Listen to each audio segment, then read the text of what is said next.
नमस्कार साथियों, आज हम इस वीडियो के माध्यम से बताएंगे जो हमारे यहाँ परंपरा है, प्रथा है, उसको हम बरकरार अभी से रख रहे हैं और गत वर्षों से ये परंपरा हम लोग बनाए हुए हैं। तो क्या ये सही चीज़ है या गलत चीज़ है, इस वीडियो में आज जानेंगे।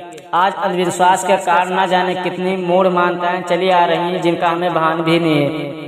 जो इस समय आवश्यक है, कुछ परंपराएं तो अनायास ही अज्ञानता के कारण उत्पन्न होती है। इन कुप्रथाओं को व्यर्थ मानते हुए भी मनुष्य अनिष्ट के भय से नहीं छोड़ पाते हैं। उनको डर हो जाता है कि अगर ये हमारे घर में हो रहा था तो अगर हम ये नहीं करेंगे तो अनिष्ट हो जाएगा। तो इसी तरीके से कहानी के माध्यम से आप लोग समझेंगे कि एक घर में शादी हो रही थी। एक बिल्ली ना जाने कहां से आ गई, उसने बड़ी उछल कूद मचा रखी थी और सब चीजों में मुंह डाल रही थी। गृह स्वामिनी ने उसे एक टोकरे के नीचे दबा दिया। फिर काम की अधिकता के कारण निकालना भूल गई। दूसरे दिन बारात आई तो गृह स्वामिनी को बिल्ली की याद आ गई। वो मर चुकी थी। उसने पहले मरी बिल्ली को बाहर फेंकवाया और घर की सफाई कराई। तभी बहू को गृह प्रवेश करवाया। बहू की तेज नजरों ने बिल्ली को बाहर फेंकते हुए देख लिया। वो समझी कि इस घर में ये परंपरा है कि बेटे की बहू को गृह प्रवेश कराने से पहले मरी बिल्ली को घर से बाहर फेंका जाता है।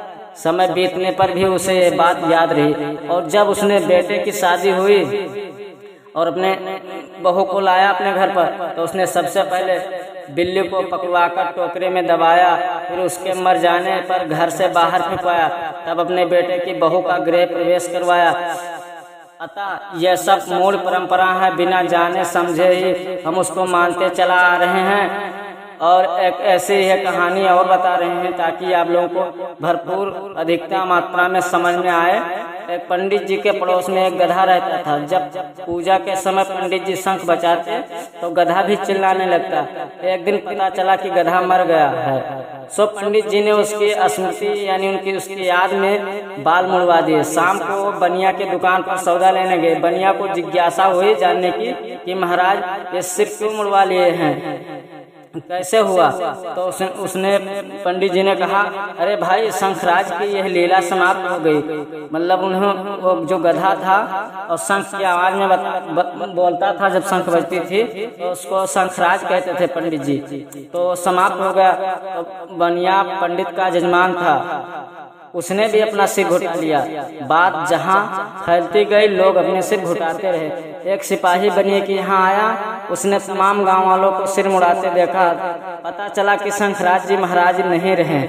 उसने भी सिर घुटाया। धीरे धीरे सारी फौज सपाट सिर हो गई। सब अफसरों को बड़ी हैरानी हुई। उन्होंने पूछा, भाई क्या बात हुई?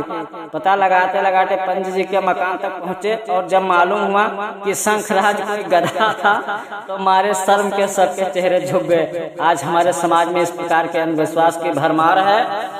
तो इसीलिए एक कहानी बताई जा रही है कि एक ऐसी कुप्रथा है, ऐसी ये परंपरा है, ऐसी विडंबना है जो हम भय के कारण नहीं सोच पाते हैं कि इसको हमें करना है या नहीं करना है। बस एक डर भय लगा रहता है।